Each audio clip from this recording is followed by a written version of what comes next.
Praise the lord, హల్లెలూయా. దేవుని పరిశుద్ధమైన నామానికి స్తుతి కలుగును గాక. ఆమెన్. ఉదయకాలపు మన్నా అనే ఈ కార్యక్రమాన్ని చూస్తున్న మీ అందరికీ ప్రభు పేరిట ప్రత్యేకమైన వందనాలు తెలియచేస్తూ ఉన్నాను. ఎలా ఉన్నారండి? దేవుని మహా గొప్ప కృపలో మీరు మీ కుటుంబాలు క్షేమంగా ఉన్నాయి అని తలుస్తూ మీకోసం ప్రతిరోజు ప్రార్థన చేస్తూ ఉన్నాం. దేవుడు ఈ నూతన సంవత్సరంలో మీ అందరి జీవితాలలో నూతనమైన కార్యాలని జరిగించునుగాక. ఆమెన్. హల్లెలూయా. దేవుని వాక్యాన్ని మనం ధ్యానం చేసుకుందాం. పరిశుద్ధ గ్రంథంలో నుంచి 111వ కీర్తన 5వ వచనాన్ని మనం చదువుకుందాం. తన యందు భయభక్తులు గలవారికి ఆయన ఆహారం ఇచ్చియున్నాడు. ఆయన నిత్యము తన నిబంధన జ్ఞాపకము చేసుకొనును. దేవునికి స్తోత్రం. హల్లెలూయా. మనం చదువుకున్నటువంటి ఈ వాక్య భాగంలో కీర్తనకారుడు అంటున్నటువంటి ఒక అమూల్యమైన మాట ఏంటి అంటే, దేవుని యందు ఎవరైతే భయభక్తులు కలిగి ఉంటారో వారికి ఆయన ఆహారం ఇస్తాడట. ప్రతి మనిషి ఈ భూమి మీద జీవించటానికి ఆహారం అనేది చాలా చాలా అవసరం. ఈ రోజుల్లో ప్రతి ఒక్కరూ ఎందుకు పనులు చేసుకుంటూ ఉంటారు? ప్రతి ఉదయకాలం వారు పనికని వెళ్ళి సాయంత్రం వరకు కూడా కష్టపడి డబ్బుల్ని ఎందుకు సంపాదిస్తారు అనంటే, అవసరాలు తీరటానికి అనేది ఒక మాట అయితే, దానికంటే ముందు కడుపు నిండటానికి అనే మాటని చెప్తూ ఉంటారు. అంటే ప్రతి మనిషి ఈ లోకంలో జీవించటానికి ఆహారం అనేది చాలా చాలా అవసరం.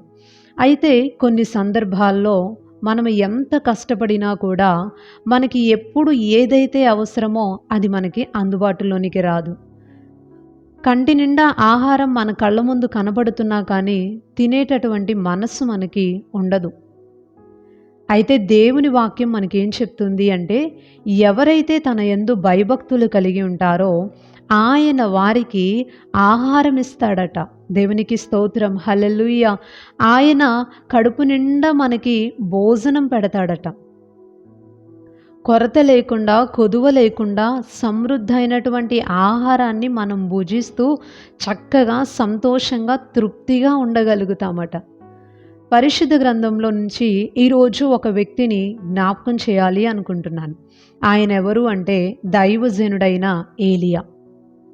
దైవజనుడైనటువంటి ఏలియా గురించి తెలియనటువంటి వ్యక్తులు ఎవరూ కూడా ఉండరు. ఒక రోషం కలిగినటువంటి ప్రవక్త, దేవుని పక్షంగా నిలవబడి రాజుతో కూడా సవాలు విసురుతూ మాట్లాడగలిగేంత రోషం కలిగినటువంటి దైవజనుడు ఏలియా గారు.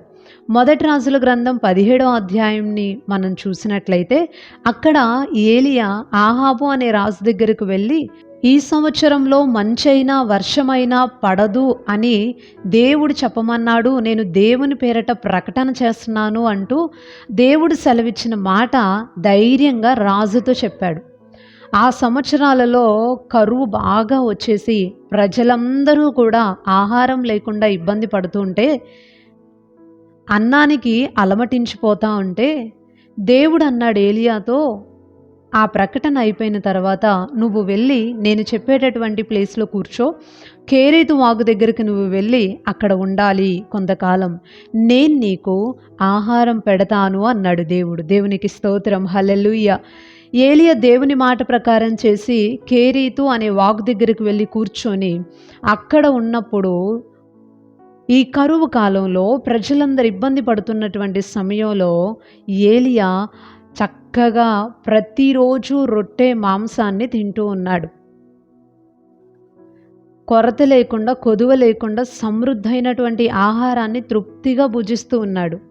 రోజు ఈ ఆహారాన్ని దేవుడు కాకుల ద్వారా పంపించేవాడు. కాకులు రొట్టె మాంసం తీసుకొచ్చి ఏలియాకు పెట్టాయి. వినడానికి కొంచెం ఆశ్చర్యాన్ని కలిగిస్తుంది. ఎందుకనంటే కాకులు సహజంగా ఆహారాన్ని తీసుకొని వెళ్తాయి. ముఖ్యంగా మాంసాహారం అంటే కాకులకు చాలా ఇష్టం. సో అది తీసుకొని వెళ్తుంది. కానీ తిరిగి పెట్టే స్వభావం కాకికి ఉండదు. కానీ స్వభావానికి విరుద్ధమైనటువంటి కాకి దేవుని మాటకి ఎంతగా లోబడుతుందో, దేవుడు సెలవిస్తే దానికి ఇష్టమైనది కూడా తీసుకొచ్చి దేవుని మాట ప్రకారం ఎలాగ తన దైవజనుడికి పెట్టిద్దో, ఆయన మాటకి ఎంత విధేయత చూపించిద్దో, సాధ్యము కాని వాటిని సాధ్యపరుస్తాను అని దేవుడు చెప్పటానికి ప్రతికూలమైనటువంటి దానిని అనుకూలంగా మార్చి ఆహారాన్ని తెచ్చిపెట్టడానికి వాడుకున్నాడు దేవుడు. దేవునికి స్తోత్రం, హల్లెలూయా. ఆ కరువు కాలంలో ప్రజలందరూ కరువుతో వారు చేసిన అవిధేయ క్రియలను బట్టి అలమటించిపోతూ ఉన్నప్పుడు దైవజనుడైనటువంటి ఏలియాని దేవుడు మాంసం పెట్టి మరీ పోషించాడు. సమృద్ధిగా తృప్తిగా తినేటట్టుగా దేవుడు దైవజనుడిని పట్టించుకున్నాడు.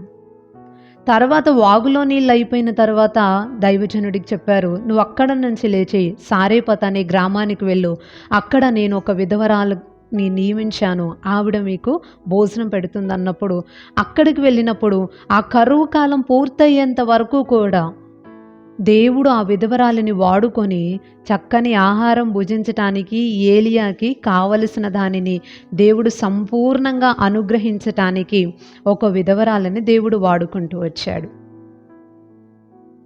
ఈ సందర్భాలను మనం ఆలోచించినప్పుడు దేవుడు దైవజనుడైనటువంటి ఏలియాని ఎంతగా పట్టించుకున్నాడో మనం చూస్తున్నాం.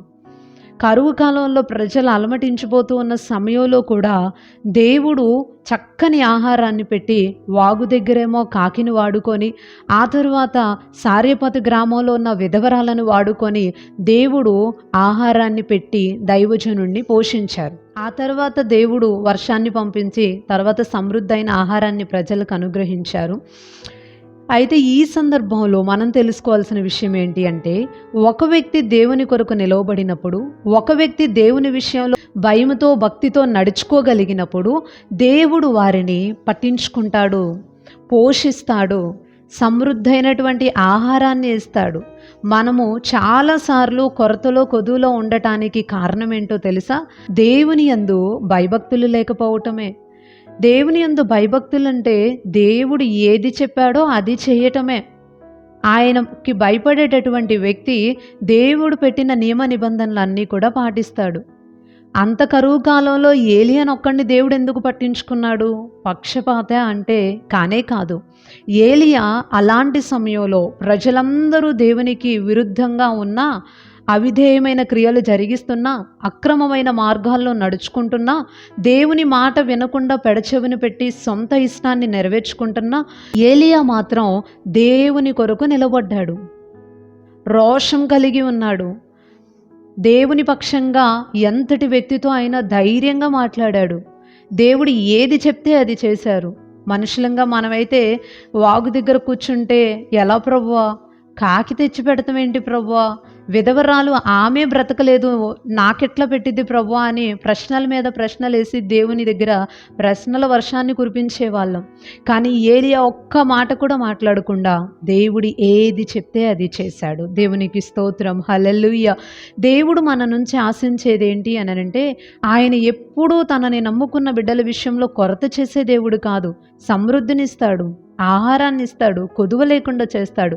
కానీ మనమే చాలాసార్లు దేవుని మాట వినకుండా మన ఇష్టానుసారంగా ఉంటూ, దేవుడు మాకు అది ఇవ్వలేదు, ఇది ఇవ్వలేదు, సమృద్ధి లేదు, కొరతతో ఉన్నాం, ఇబ్బందిగా ఉన్నాం, కష్టాల్లో ఉన్నాం అంటూ దేవుని మీదే నింద మోపుతూ ఉంటాం. దేవుడు మన నుంచి ఆయన మాట వినాలి అని, ఆయన యందు భయభక్తులు కలిగి ఉండాలి అని కోరుతున్నాడు.